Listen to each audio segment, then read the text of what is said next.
स्वागत है आपका कैपिटल टीवी बिहार के खास शो अंदर की बात में और मैं हूं आपके साथ आत्मजा।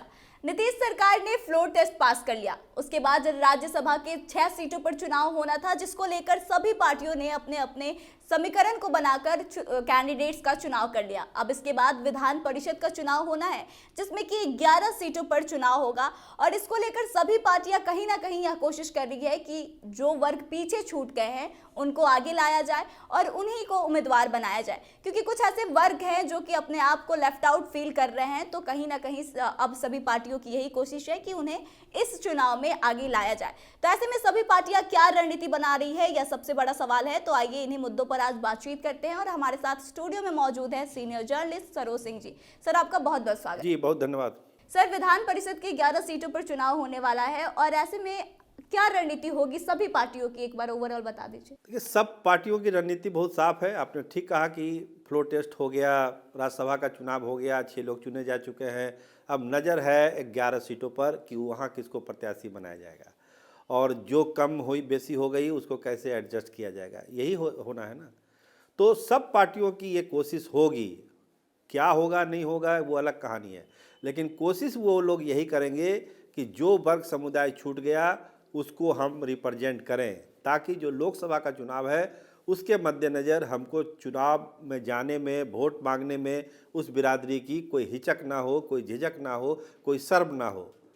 तो ऐसे बहुत सारे वर्ग हैं। आप जान रहे हैं कि जो चयन हुआ है प्रत्याशियों का, उसमें भाजपा की तरफ से 2 एबीसी गए हैं और ब्राह्मण उम्मीदवार गए हैं, संजय झा जेडीयू के तरफ से, उधर से आरजेडी से एक यादव और एक ब्राह्मण गए हैं और भूमियार गए हैं जो कांग्रेस से। तो बहुत सारी चीज़ें हैं जो छूट गई है, जैसे राजपूत समुदाय को कोई प्रतिनिधित्व नहीं मिला है। इसके अलावा आप देखिए कि मुसलमानों को नहीं मिला, जो बहुत बड़ी आबादी है, 18% आबादी है और कहा जाता था कि मुसलमानों का विशेष ख्याल रखना पड़ेगा इस बार, लेकिन राज्यसभा चुनाव में वैसा हो नहीं पाया। तो उन लोगों को प्रॉपर रिप्रेजेंटेटिव कैसे मिले राज्यसभा के, ये विधान परिषद के चुनाव में, इसकी कोशिश सारी पार्टियां करेगी। सर, भाजपा की तरफ से राज्यसभा में देखा गया कि अति पिछड़ों को आगे किया गया है, तो क्या भाजपा, जिसको कि हमेशा से कहा जाता रहा है कि सवर्णों की राजनीति भाजपा करती है, तो क्या किसी सवर्ण को आगे लाया जाएगा विधान परिषद के चुनाव में? न, देखिए, आपको बता दें, विधान परिषद का जो समीकरण है उसमें भाजपा जो 11 सीट पर चुनाव होना है उसमें 4 सीटें भाजपा कोटे से जानी है। तो 4 लोग जाएंगे जो रिटायर कर रहे हैं। उसमें मंगल पांडे हैं, शाहनवाज हुसैन हैं और संजय पासवान हैं। तो मंगल पांडे के बारे में कहा जाता है कि वो लोकसभा का चुनाव लड़ना चाहते हैं सीवान से, तो उनकी दावेदारी उधर है, उनको दोबारा एमएलसी नहीं बनाया जाएगा। शाहनवाज हुसैन को मिलेगा और संजय पासवान को, इसमें थोड़ा सा हमको डाउट लगता है। इसका डाउट लगने का कारण यही है कि जो जेडीयू है, जेडीयू ये चाह रहा है कि जो मुस्लिम कोटा है उसको जेडीयू से भरा जाए। देखिए, पहले बात थी कि नीतीश कुमार और संजय झा को जाना है, लेकिन संजय झा तो राज्यसभा में चले गए। तो एक सीट जो खाली हो रही है वो जेडीयू चाहेगा और भाजपा भी चाहेगी कि अगर उसको कोई मुस्लिम को नहीं देना है तो जेडीयू कोटे से दे दिया जाए। तो खालिद अनवर, आप जानते हैं, बहुत खास हैं नीतीश कुमार के, तो खालिद अनवर का नाम सबसे आगे चल रहा है कि जेडीयू से जो उम्मीदवार होने हैं 2, उसमें नीतीश कुमार को तो जाना मजबूरी है, वो जाएंगे ही जाएंगे, और एक नाम खालिद अनवर का जेडीयू से हो सकता है। और भाजपा की तरफ से जो हमारे सोर्स हैं वो यही बताते हैं कि राजपूत बिरादरी से बहुत सारे नाम सामने आए हैं, जिसमें पार्टी के वरिष्ठ नेता हैं, पुराने नेता हैं और काफ़ी अनुभव है बिहार के सियासत में। उनका नाम उपेंद्र चौहान जी है।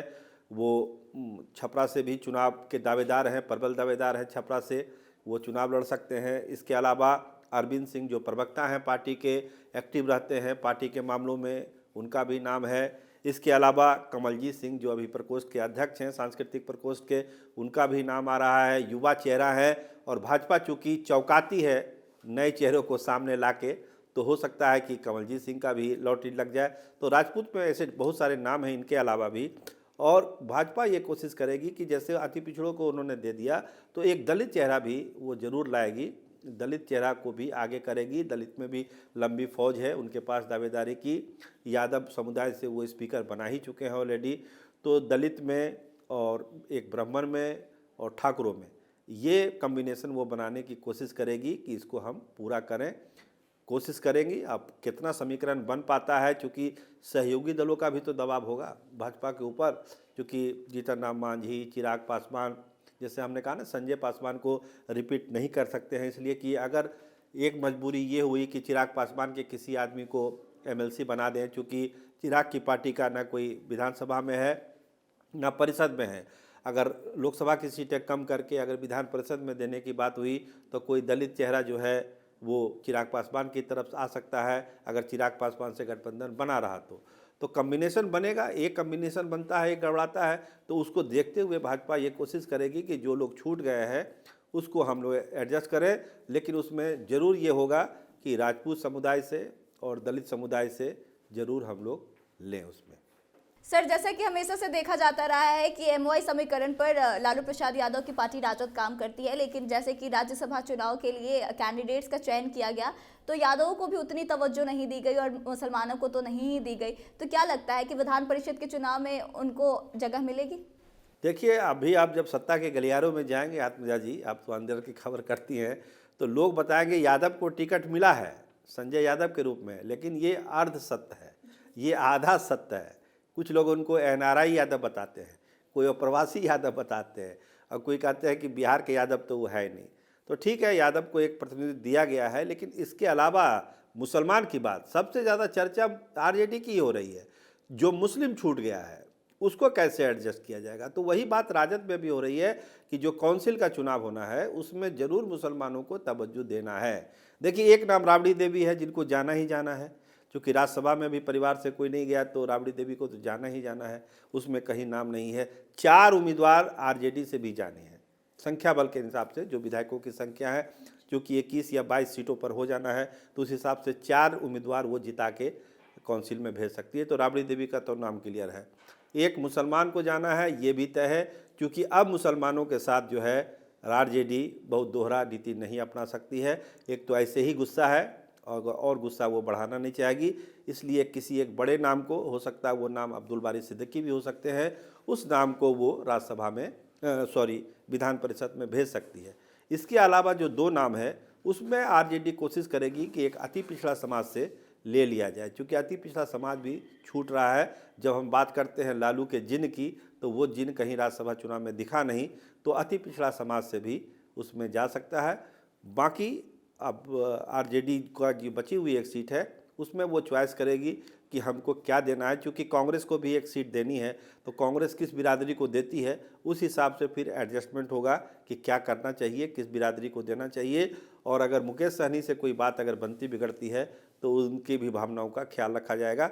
लेकिन आरजेडी ने जो ये काम किया राज्यसभा में, वो एक ऐसा जरूर है, जिस तरह से राजद विधायकों में गुस्सा है, अभी आज ही एक आपात बैठक भी बुलाई गई आरजेडी के विधायकों की, तेजस्वी ने बुलाया, तो उनको भी एहसास है। आपको देखिए, आप ही बता रही थी कि लालू प्रसाद भी गए थे नॉमिनेशन में, तो एक मैसेज देने की कोशिश की जा रही थी कि जो कैंडिडेट है उनको लालू प्रसाद का भी आशीर्वाद प्राप्त है।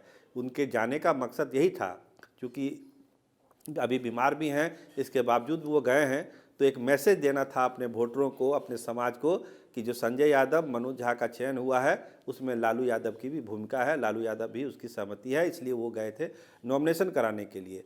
तो अब जो समुदाय वर्ग बच गया है उसको लेके कोशिश राजद जरूर करेगा कि उसको एडजस्ट किया जाए, और जिस पे हम पिछड़ रहे हैं, अति पिछड़ा में पिछड़ रहे हैं, मुसलमान में पिछड़ रहे हैं, उसको हम लोग विधान परिषद में एडजस्ट कर लें, क्योंकि कांग्रेस वाला सीट भी होना है तो उसको भी ध्यान रखा जाएगा। सर, कांग्रेस का जो सीट देना है उस पे लेके आपको क्या लगता है कि कांग्रेस की तरफ से किस जाति को तवज्जो दी जाएगी? हमको लगता है, जहाँ तक हमारी समझ है, कांग्रेस किसी मुस्लिम प्रत्याशी को ही देगी। हमको जैसा लगता है कि कांग्रेस को मुस्लिम, चूँकि अध्यक्ष हो गए, अध्यक्ष भी हैं अखिलेश सिंह, अब ये राज्यसभा से भी चले गए, और जो मुस्लिमों में आगे की राजनीति कांग्रेस को करनी है। कांग्रेस को लगता है कि कांग्रेस, देखिए अभी राहुल गांधी की यात्रा सीमांचल के इलाके से गई, जो मुस्लिम बहुल इलाका है, किशनगंज, नदिया वगैरह में घूम के जा रहे हैं, तो उनको लगता है कि एक मुस्लिमों का एक बड़ा तबका कांग्रेस के साथ है। अगर वो विधान परिषद में किसी मुस्लिम को आगे करते हैं तो इसका फ़ायदा ज़रूर कांग्रेस को मिलेगा। और कांग्रेस के बहुत सारे नेताओं से भी मेरी बात हुई है, उनका कहना था कि आला कमान भी इसी लाइन पे सोच रहा है कि किसी मुस्लिम को, और अगर वो संभव नहीं हुआ तो फिर किसी दलित को वो भेजेंगे, या मुस्लिम जाएगा या फिर कोई दलित जाएगा। सर, मेरा आखिरी सवाल है आपसे कि जैसा कि आप बता रहे थे कि भाजपा की तरफ से राजपूतों पर ध्यान दिया जाएगा, यादवों पर ध्यान दिया जाएगा, तो भाजपा कहीं ना कहीं से किसी न किसी पद पर सारी जातियों को एक साथ मिलाने का काम कर रही है, एक साथ सबको बराबर लाने की कोशिश कर रही है, तो क्या यह लोकसभा की रणनीति है?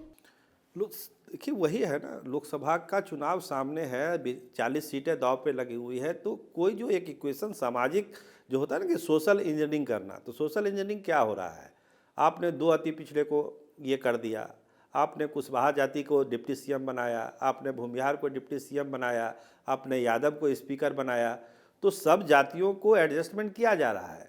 जब मंत्रिमंडल विस्तार होगा उसमें भी बहुत लोगों को एडजस्ट किया जाएगा, लेकिन काउंसिल में भी ये कोशिश होगी कि जो छूट गए हैं, जैसे राजपूत समाज में छूट गए हैं, ब्राह्मण में भी उस हिसाब से प्रतिनिधित्व नहीं मिला है, वो छूट गए हैं, दलित छूट गए हैं, तो इन लोगों को एडजस्टमेंट कैसे हो इसका पूरा ख्याल भाजपा रखेगी और कोशिश करेगी कि जब चुनाव में वो जाएं तो ये बताया जाए, जो नारा है नरेंद्र मोदी का, सबका साथ, सबका विकास और सबका विश्वास, वो कह सके कि हम सब बिरादरी पर ध्यान देते हैं। हमने कहा कि अगर मुसलमान को टिकट नहीं देंगे तो जनता दल यूनाइटेड से वो मुसलमान को टिकट मिलेगा।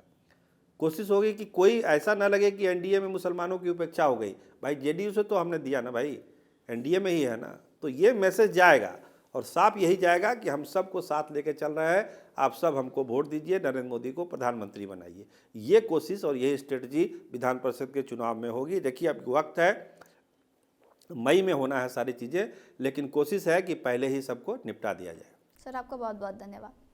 तो देखिए, विधान परिषद की 11 सीटों पर चुनाव होना है और भाजपा, राजद, जदयू या फिर कांग्रेस, जो भी राजनीतिक पार्टियां हैं, उनकी कहीं ना कहीं यही कोशिश है कि जो वर्ग पीछे रह गए हैं, जो वर्ग नाराज चल रहे हैं, उनको आगे लाया जाए। भाजपा की तरफ से कोशिश है कि राजपूत, ब्राह्मण, यादवों को आगे लाया जाए। वहीं जदयू की तरफ से ऐसा कहा जा रहा है कि वह किसी मुस्लिम कैंडिडेट को टिकट दे सकती है।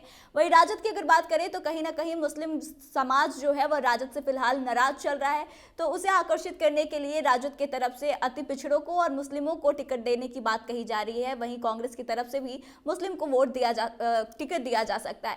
लेकिन आपको क्या लगता है कि सभी पार्टियों की तरफ से कौन कौन उम्मीदवार सामने आने चाहिए, किसे टिकट मिलनी चाहिए? आप अपनी राय को कमेंट करके हमें बताएं। वीडियो अच्छी लगी हो तो शेयर करें। फिलहाल इस शो में बस इतना ही। आगे की तमाम खबरों के लिए बने रहे हमारे साथ, देखते रहे कैपिटल टीवी बिहार। धन्यवाद।